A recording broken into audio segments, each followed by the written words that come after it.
It's not just for you. The gift is for other people. And if you stay other people focused, you won't focus so much on what you feel or what you didn't do or any of that kind of critical stuff. Welcome to the Sing Confidently, Live Creatively podcast, a show to help you build confidence as you start singing, acting, dancing, and being creative again. Hi, I'm Estelle. I'm a singer, actor, performer, and beginner voice coach who knows how it feels to want to use your God-given creative gifts, but you stay stuck in fear and doubt. The solution is to start building confidence. You have gifts that you need to grow and use and share, and the world is waiting for you. I want to be there with you to help you do that. It's time to live creatively. So without further ado, let's begin. Hi, you guys. Welcome back to the show. I'm so grateful that you're here joining me another day, another week. How was your weekend? How is it going? How are you feeling? Are you ready to start this new week? Do you feel like the weekend went fast? I kind of do personally. I need a longer weekend. I don't know about you guys, but anyway, I'm looking forward to this week though, and to the rest of this month actually, because I've been talking with a lot of you guys. I just want to say thank you for everyone who's listened to the show, anyone who reaches out, who is in the Facebook group, who reads the emails. It really means a lot to me to hear from you any moment that you have, like, to share something or to respond in some way. Like, it really means so much. So just always feel free to chat. Let's chat. I love hearing from you. I love talking to you.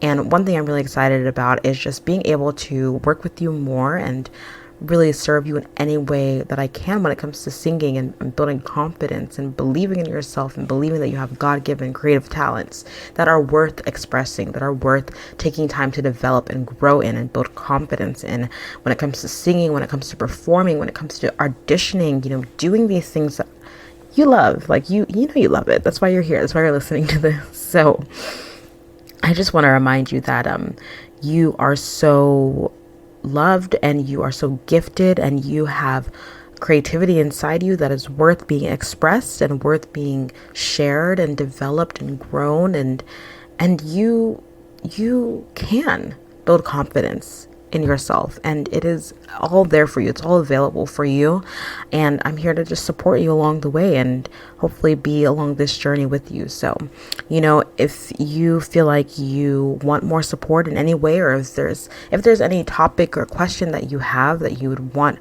more clarification on, my DMs are always open. Like, DM me at Creatively Performing Arts, and I would love to hear from you. I'd love to chat with you. I'd love to message back and forth with you and get to know you more. It really would be amazing to just hear more from you. So feel free to reach out.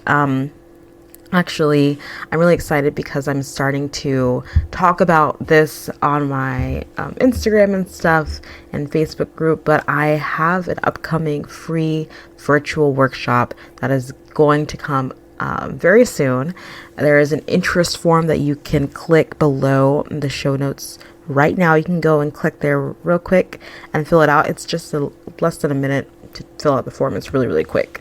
And it's gonna get you in the email list so that you can hear more about the workshop as it comes up, and also get to be in the running for giveaways that I'm going to be doing, so you can get some cool giveaways as well leading up to the workshop as well as in the workshop. And I'm really excited to host this. It's going to help you start building confidence when it comes to singing, when it comes to performing. And you guys have already started asking questions. I'm so excited for the responses that I've gotten already, and the questions that you're asking about allowing your authentic voice to emerge, about being confident when you're singing and overcoming stage fright and all these things. I literally I did a live on my Instagram. If you're not following me on Instagram, go follow Creatively Performing Arts so you can stay up to date with everything and connect with me more. I'd love to chat with you over there. But I did a live there last week answering, starting to dig into one of the questions, because I was like, I don't know if we're going to have enough time to answer all these questions in the workshop.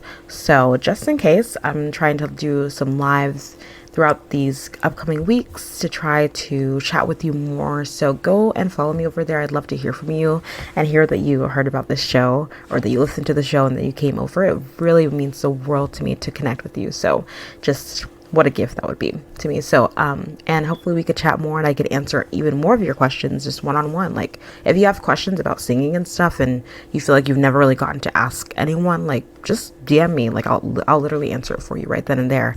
So, which is kind of cool. We can chat like that.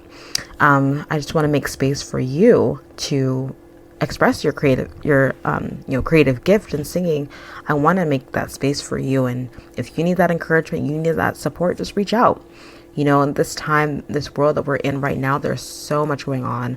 There's so much pain and devastation and horrors in this world right now. And I just want to be that space for you to know that you can always come to this podcast. You can always come to this show. You can come to my Instagram and always know that you will be seen. You'll be heard. You'll be supported. You'll be encouraged. And you're not alone.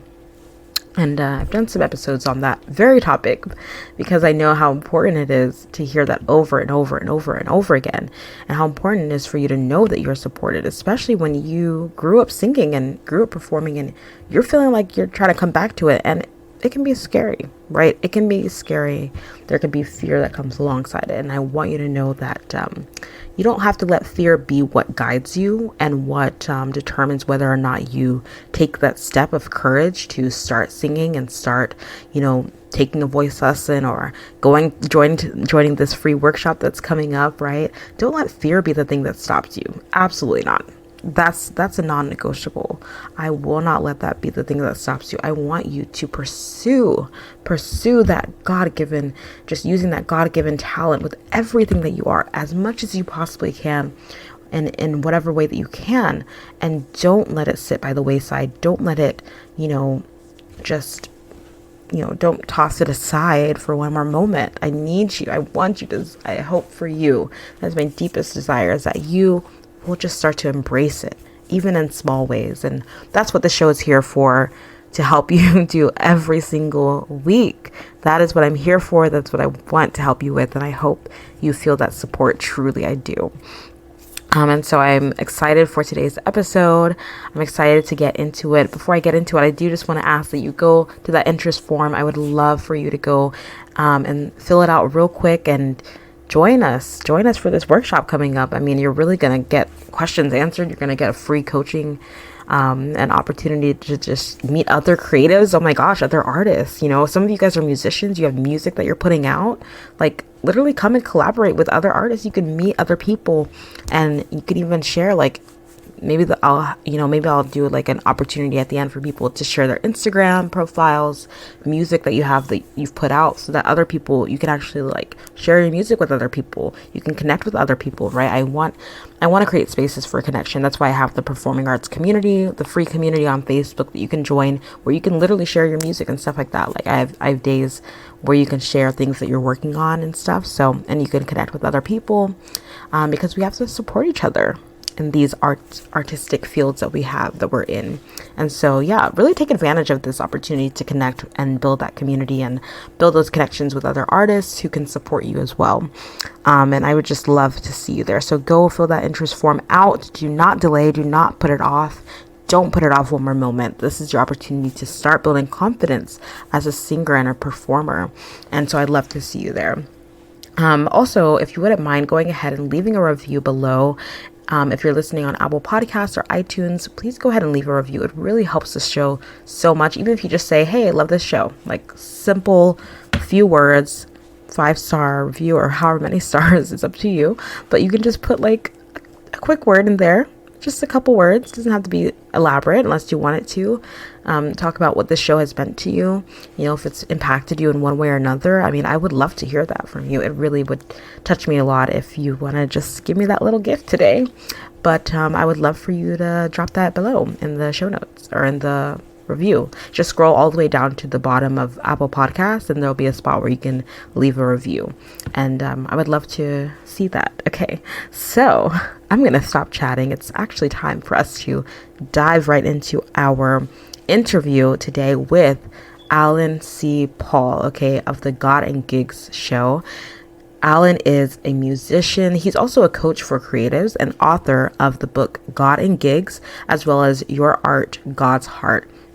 And he is all about helping to bridge the gap between creativity and values of faith and Christianity, and to really help people just build careers in the arts, right? He is a musician himself. He has had a career in the arts for years and years, and he helps other people build careers in the arts. So if you are interested in having a creative career, you definitely want to listen to this conversation, or even if you just want some inspiration to start being creative and start making music, starting to sing, starting to act, starting to play piano, or whatever it is, you're going to love this interview. He's going to get into his story of becoming a musician and starting God and Gigs Show, which is his podcast, which is reaching so many people and helping so many people become artists who are thriving and who are walking in their purpose. And so I love for you to just dig into this interview, really, really, really listen and really let it speak to your soul. I'm so excited. Without further ado, the one and only Alan C. Paul. All right, so I am back and I'm here with Alan Paul. Hi, Alan. I'm so excited that you're here.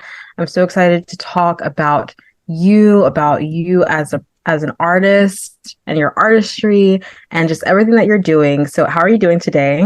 I'm doing amazing, Estelle. Thank you so much for having me on your show. It's an honor. Yes, I'm very excited. So we're just going to jump right into it. If everyone doesn't know who you are, if they don't know the God and Gigs Show, your podcast, if they don't know who is Alan C. Paul, I'd love for you to kind of give them. That's what it says on your email, by the way. So that's why I have to have the C in there too, Alan C. Paul. Thank you. So give them just the gist of okay, who you are, what you do as an artist, and then we'll go from there. Awesome. Well, thank you so much again for having me. I always lead when people say, oh, what are you all about? And it's you're supposed to keep your life story in, 30 seconds. But it's 4 words. I've tried to distill it down pretty simple. I'm a husband, I'm a father, I'm a creative, and I'm forgiven.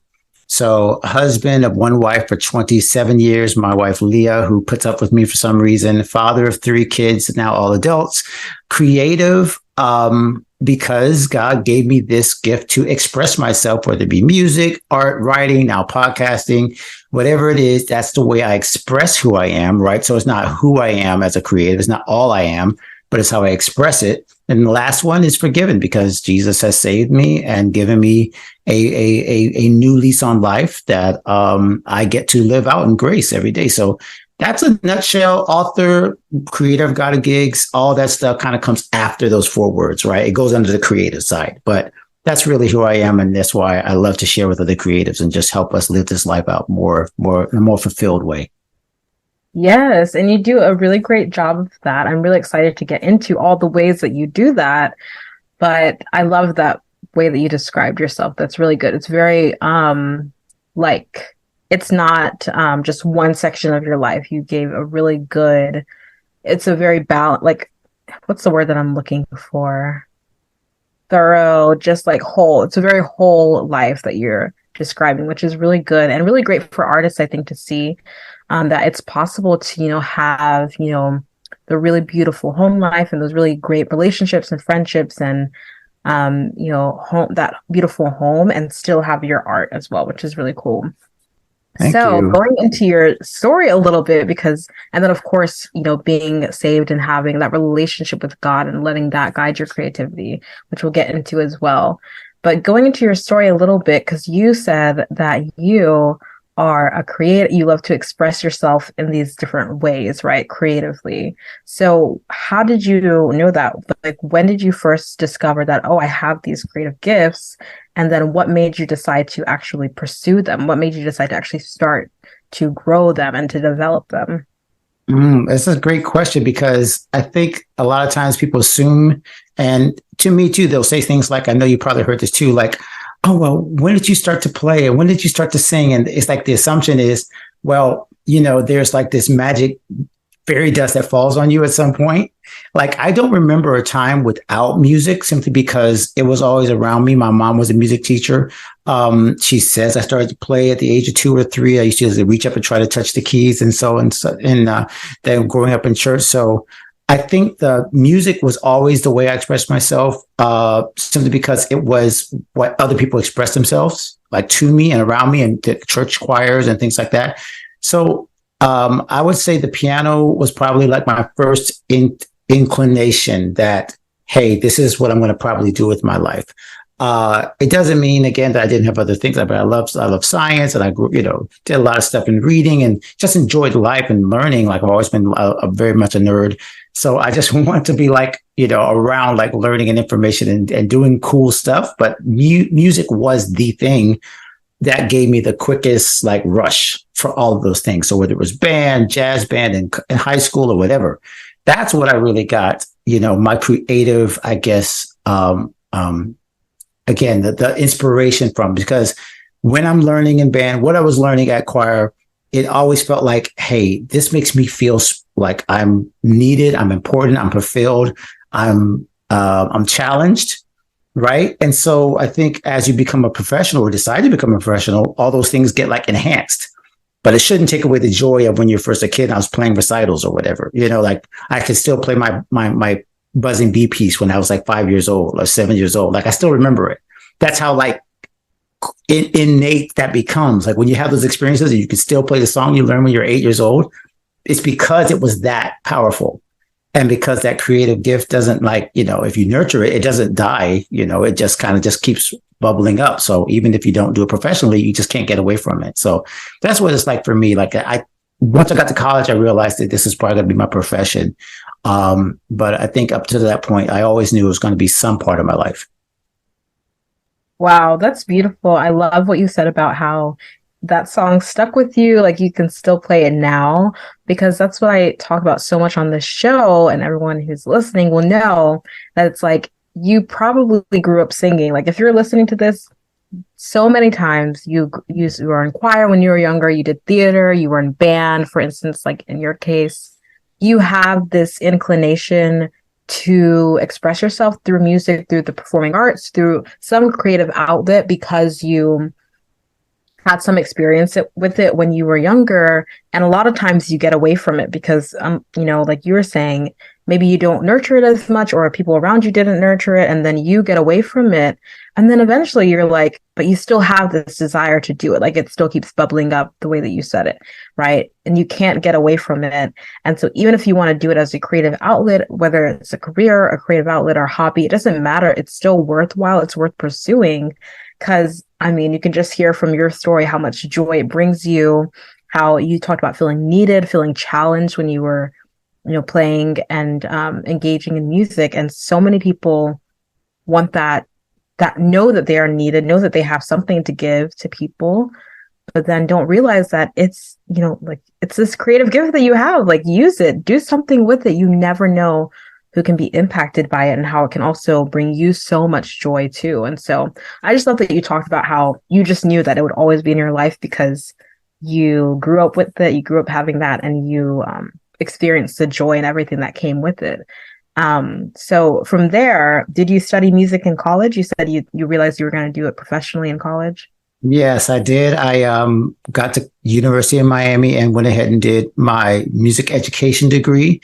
And had jazz emphasis. I started classical piano. I actually studied classical all the way through to high school, and did a couple of semesters at Interlochen up in Michigan, and realized, no, actually one semester up in Interlochen, or a summer camp. And that was about the time that I was realizing, these classical musicians, this is hard. And not only hard, but I was also starting to hear jazz. I was introduced to a Miles Davis record.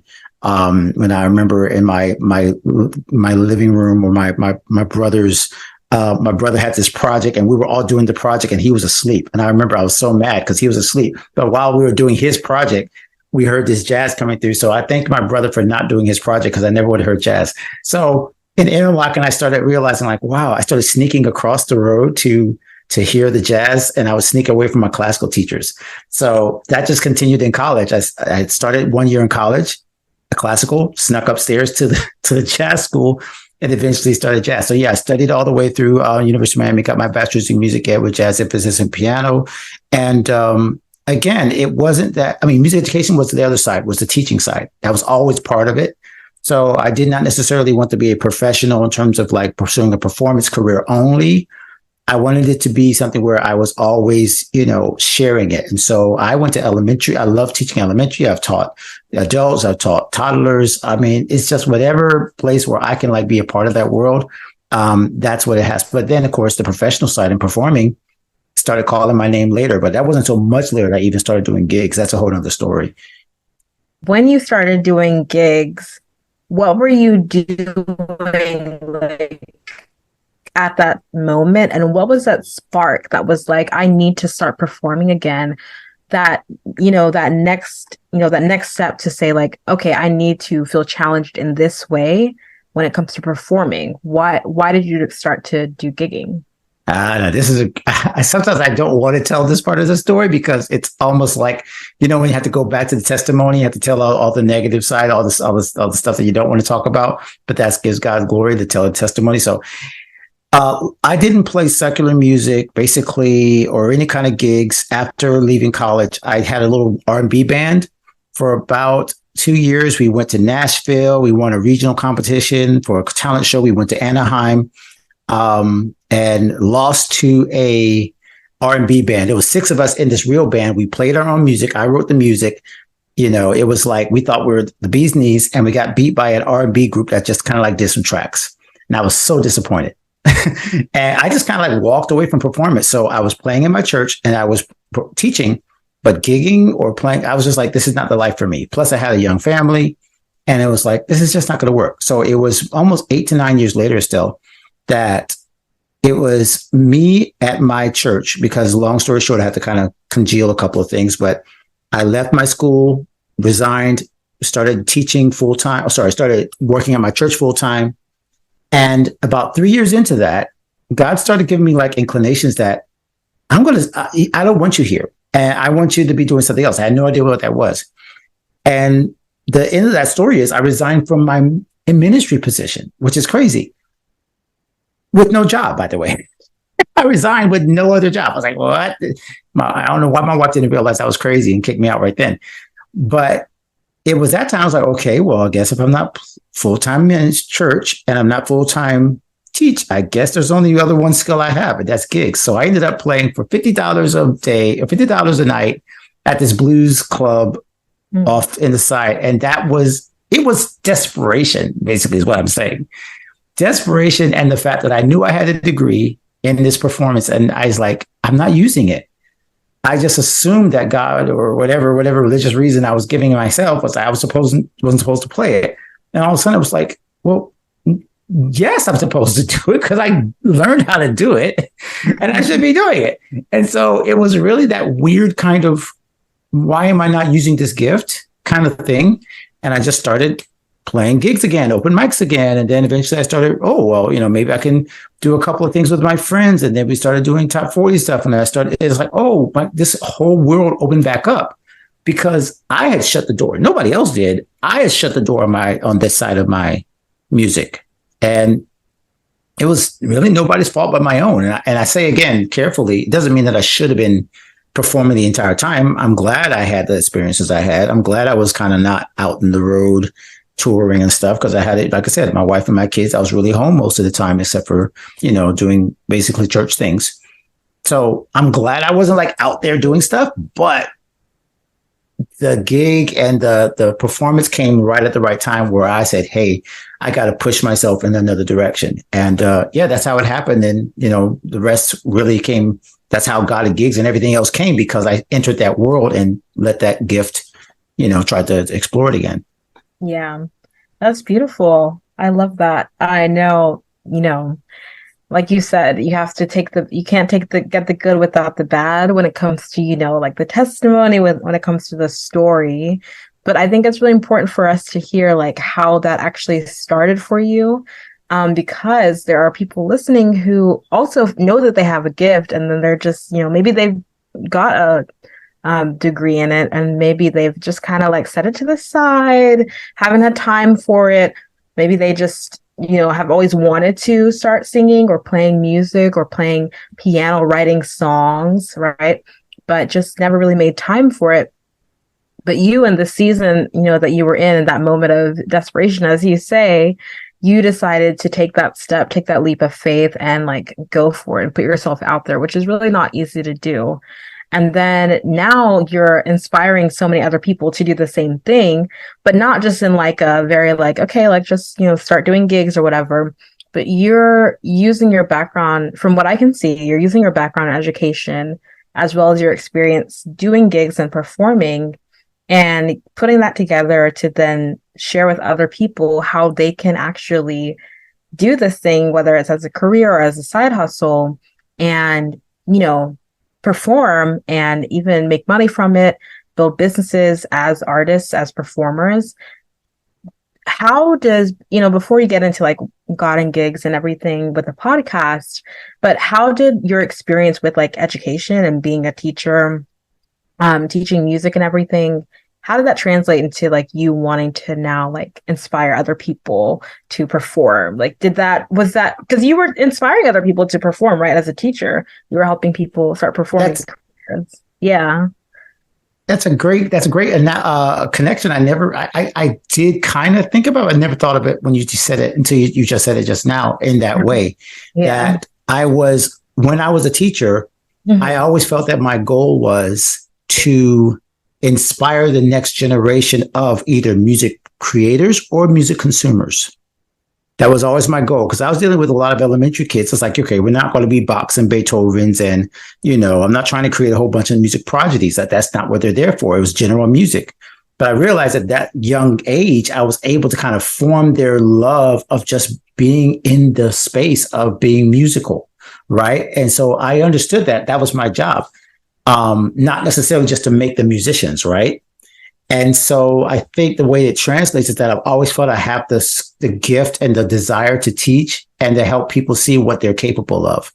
And that part absolutely translated. I remember when I first wrote the notes for God and Gigs, and it wasn't going to be a book, it was going to be a pamphlet. And I literally came up on Facebook, my memories like just today. And I just wrote down like 5 or 6 little ideas of other people that were doing this, that were gigging. And I was like, well, how are they doing this? Well, someone needs to know. Someone needs to hear how they go to church and play in these things and they don't feel like they're conflicted. Somebody needs to know how they make a living. And I need it. So a lot of the teaching desire comes from, if I need it, somebody else needs it. You know what I mean? So that's where I see that gift, and the desire to teach always comes from being less selfish and more selfless. I have to give something to somebody else. If it's information, if it's inspiration, it belongs to someone else. And so whether it's a podcast or writing, my job is to give away what I have, or to connect that person with someone else who has what they need. So that's really why I think that through line exists. So I'm glad you brought out that connection. Yeah, that's beautiful. I love that. And I'd love for you to teach people right now a little bit, kind of like apply those gifts of yours, because you said you want to, which you're doing all the time anyway, but you said that what you did as a teacher is you help people, or you help those kids, learn to like appreciate music and everything. And so here, as listeners, are some of them, have that appreciation for music and the arts, but don't see that gift inside themselves. And you yourself said, you always knew that you had this gift, and it was something that needed to be given. So talk to people right now, talk to us right now about how can we like know that we have this gift and actually start putting it out there? Like, what are those first steps to starting to perform, starting to sing, starting to act, starting to do theater, dance, play an instrument? What would you say? Like, okay, how would you encourage people to go for it?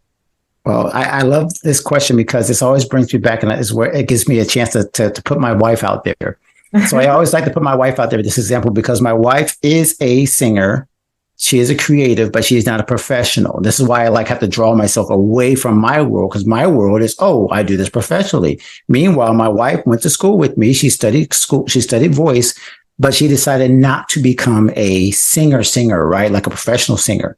But I always look at my wife, and I've told her this many times. People have begged her to do a CD.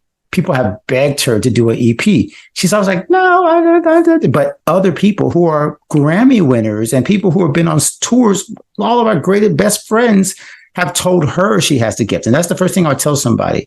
Be careful of evaluating your own gift by your own standard.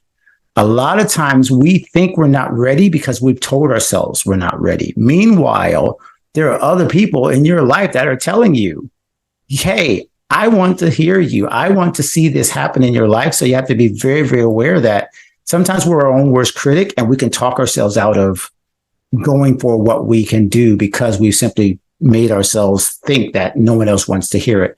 Meanwhile, you might have people in your family, people in your church, people in your school, people in your workplace, and you'll be at a karaoke bar and they were like, girl, why aren't you?